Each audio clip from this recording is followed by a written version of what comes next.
اعوذ باللہ من الشیطان الرجیم بسم اللہ الرحمن الرحیم۔ ڈائری اسلام ٹی وی کے میرے پیارے بھائیوں میری بہنوں، السلام علیکم ورحمۃ اللہ وبرکاتہ۔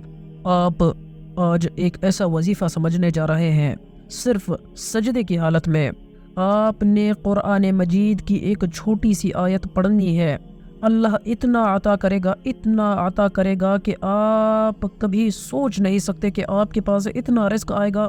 عمل بڑا مختصر سا ہے ناظرین، لیکن اس کی طاقت بہت بڑی ہے۔ تو عمل بتانے سے پہلے اللہ کی حمد و ثنا شروع اللہ کے نام سے جو بڑا مہربان نہایت رحم والا ہے، وہ یکتا ہے، نیک لوگوں کا ولی ہے۔ میں گواہی دیتا ہوں کہ اللہ کے سوا کوئی عبادت کے لائق نہیں، وہ اکیلا ہے، اس کا کوئی شریک نہیں۔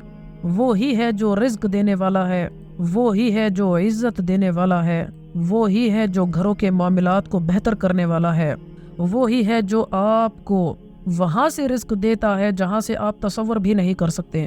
میرے بھائیوں میری بہنوں میرے دوستوں، یہ پوری کائنات میرے اللہ کی ہے، اور اس پوری کائنات کا مالک عرش برین پر میرا رب ہے۔ زمین کو ہلاتا بھی وہی ہے، زمین کو بنانے والا بھی وہی ہے، آسمانوں کو بنانے والا بھی وہی ہے، آسمانوں کو ایک دن پھاڑ دینے والا بھی وہی ہوگا۔ جب قیامت برپا ہوگی نا تو میرا رب کرنے والا ہوگا۔ اس کائنات کی ہر چیز فنا ہو جائے گی، کوئی سانس لینے والی چیز اس کائنات میں نہیں رہے گی، نہ پہاڑ رہیں گے، نہ درخت رہیں گے، نہ زمین رہے گی۔ ناظرین، یہ ساری کائنات میرا رب ختم کر دے گا، اور پھر میرا رب جس وقت یہ ساری کائنات ختم ہو جائے گی نا تو پھر میرا رب فرشتوں کو مار دے گا۔ پھر ایک فرشتہ وہ بچے گا جو موت دینے والا ہے، ملک الموت۔ میرا رب اس سے پوچھے گا کہ کوئی ہے دنیا میں؟ تو وہ کہے گا، اے اللہ، آسمانوں پر تو ہے، اوپر تو ہے، نیچے میں ہوں، اور اس کائنات کے اندر اب کوئی چیز باقی نہیں رہی۔ میرا رب فرمائے گا، اے فرشتہ تو بھی مر جا، پھر وہ بھی مر جائے گا۔ پھر میرا رب اکیلا فرمائے گا کہ پوری کائنات کا مالک فقط ایک اللہ ہے، پوری طاقت اس اللہ کے پاس ہے، ساری کائنات کا مالک، خالق، رازق، یہ سب کچھ اللہ ہے۔ ناظرین، یہ کائنات اس رب کی ہے۔ آج جس رب کو تو چھوڑ گیا ہے، یہ جہان اس رب کا ہے جس کو تو چھوڑ گیا ہے۔ اور میرا اللہ آپ کے جسم کے اندر ایک دل بنایا ہے، دل ناظرین، اور اس دل کے اندر میرا رب رہتا ہے، میرے رب کا گھر ہے، یہ آپ کی مسجد ہے۔ لیکن آج آپ نے اس دل کو، اس مسجد کو گندا کر دیا، جھوٹ بول کر، زنا کر کے، فراڈ کر کے، لوگوں کے ساتھ دغا کر کے، دھوکہ کر کے، فجر اور ظہر، عصر، مغرب، عشاء ضائع کر کے، نبی صلی اللہ علیہ وسلم کے راستے کو چھوڑ کر، اور بچوں کی شادیاں کی، میرے نبی کے راستے کو نہیں دیکھا، ان کی سنت کو نہیں دیکھا، اللہ کے قانون کو بھول گیا، محمد مصطفیٰ صلی اللہ علیہ وسلم کے فرمان کو بھول گیا۔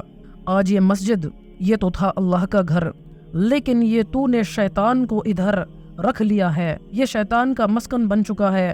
آج تو ہر زبان سے وہ بات نکالتا ہے جو اللہ تعالیٰ کو پسند نہیں ہے، آج وہ بات نکالتا ہے جو شیطان خوش ہوتا ہے، جھوٹ بھی بولتے ہو اور اس سے ایسے منافقت کرتے ہو۔ ہر گھر کے اندر یہ معاملات بن چکے ہیں۔ یہ میرے رب نے آپ کے جسم کے اندر ایک مسجد بنائی تھی، ایک گھر بنایا تھا، لیکن آج تک آپ نے اس کی صفائی نہیں کی۔ اس کو صفائی کرنے کا اس کا طریقہ کیا ہے؟ اس کو صاف کرنے کا طریقہ کیا ہے؟ یہاں سے گندگی نکالنے کا طریقہ کیا ہے؟ یہاں سے شیطانیت کو نکالنے کا طریقہ کیا ہے؟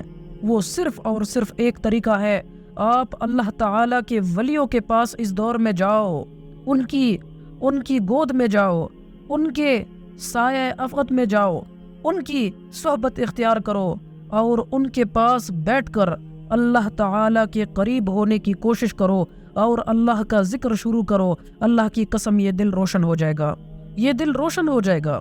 اللہ کا ذکر کرو۔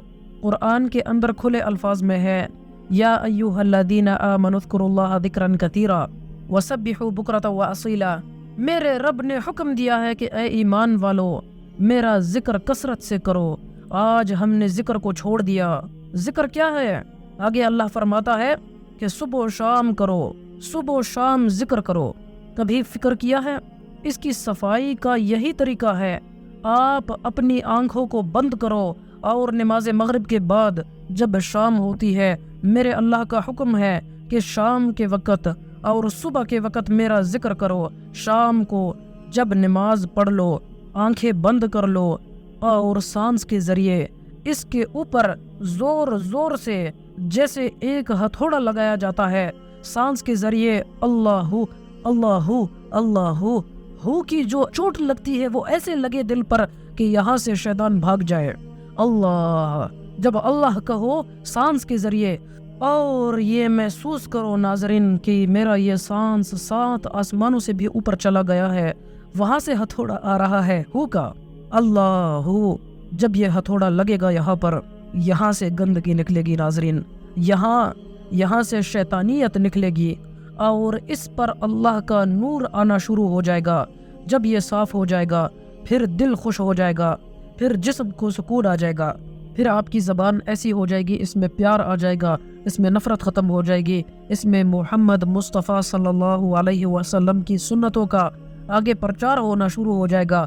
دل کے اندر ناظرین محبت محمد رسول اللہ صلی اللہ علیہ وسلم آ جائے گی، لوگوں کی محبت آ جائے گی۔ جب تک اس دل کے اندر شیطانیت ہے، آپ کو اپنا بھائی بھی اچھا نہیں لگے گا، آپ کو اپنا رشتہ دار بھی اچھا نہیں لگے گا۔ ہر وقت دل کے اندر یہ ہوگا کہ میں اس سے کس ترتیب سے فائدہ اٹھاؤں، میں اس سے یہاں تک کہ ماں باپ سے بھی فائدہ اٹھانے کا وہ لالچ بن جاتا ہے جب شیطان دل کے اندر آتا ہے، کیونکہ خدمت والا جو وہ ذہن کے اندر ہوتا ہے نا، خدمت خلق والا عنصر، وہ پھر ختم ہو جاتا ہے۔ میرے بھائیوں، میرے بہنوں، میرے دوستوں، یہ تو باتیں آپ کے ساتھ ہوتی رہیں گی۔ آج ایک خاص عمل ہے رزق کے لیے۔ آج رات مغرب کے بعد جب آپ ذکر کر لیں تو اس کے بعد آپ نے اپنے سر کو سجدے میں لے کر جانا ہے۔ سجدے کی حالت میں آپ نے سبحان ربی الاعلی آپ نے 11 مرتبہ پڑھنے کے بعد ناظرین 11 مرتبہ پڑھنے کے بعد 3 دفعہ سورت اخلاص کو آپ نے پڑھنا ہے۔ سورت اخلاص، قل هو اللہ احد اللہ الصمد لم یلد ولم یولد ولم یکن لہ کفوا احد۔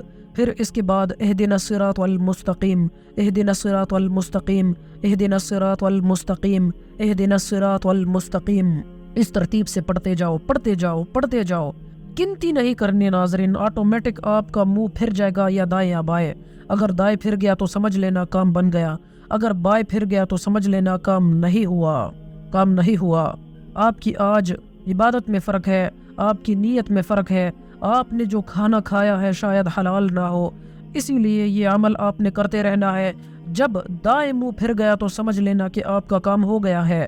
انشاءاللہ اگلی ویڈیو میں ایسی آپ کو حدیث مبارکہ سناؤں گا جو آپ کی زندگی کو بدل دے گی۔ اللہ پاک عمل کرنے کی توفیق عطا فرمائے۔ وآخر دعوانا ان الحمد للہ رب العالمین۔